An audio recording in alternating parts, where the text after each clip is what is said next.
They called me poor. Until the helicopter landed. At the family meeting, they laughed. Not the kind of laugh that warms a room. The kind that slices through bone.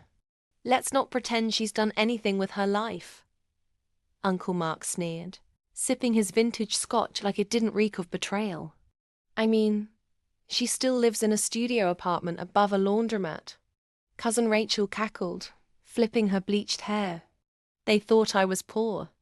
They were wrong.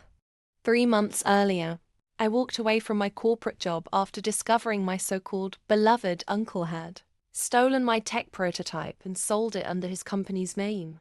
He made millions. I was left with crumbs and mockery. But I wasn't broke. I was calculating.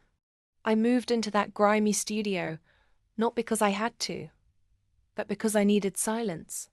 Silence to rebuild, to rewire the AI I had created, to develop the final version of the drone software he didn't know he didn't steal.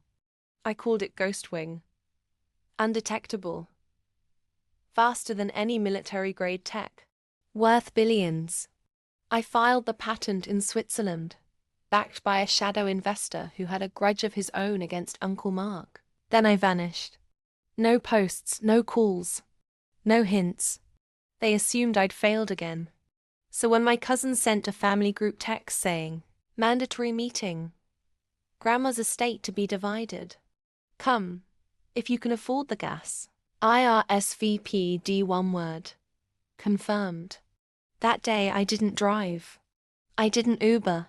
I came in a black chopper. Blades slicing the sky, landing right on their precious lawn. I stepped out in full designer. Ghostwing's logo subtly stitched into my heels. Grandma's lawyer met me at the door. He bowed. They gawked. "Miss Blake," he said, handing me a sleek leather folder. "As the rightful patent holder and CEO of Ghostwing Technologies, your company now holds majority shares in Marks & Corp. Your uncle's board voted to replace him. With you." Silence. Utter silence. Rachel dropped her wine. "But she's poor," Uncle Mark shouted, red-faced. "No, Uncle," I smiled. I was patient. The twist?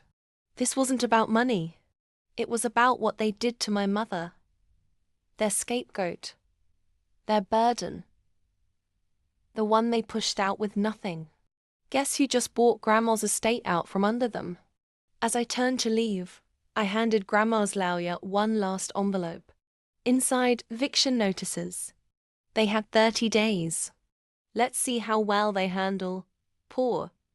Revenge doesn't always roar. Sometimes it lands quietly. In a helicopter. If that gave you chills, you're exactly who I'm talking to. Subscribe to my channel for more twisted stories, sweet justice, and power plays that'll leave your jaw on the floor. Because the best stories, they're the ones they never see coming. Hit that button. Stay dangerous.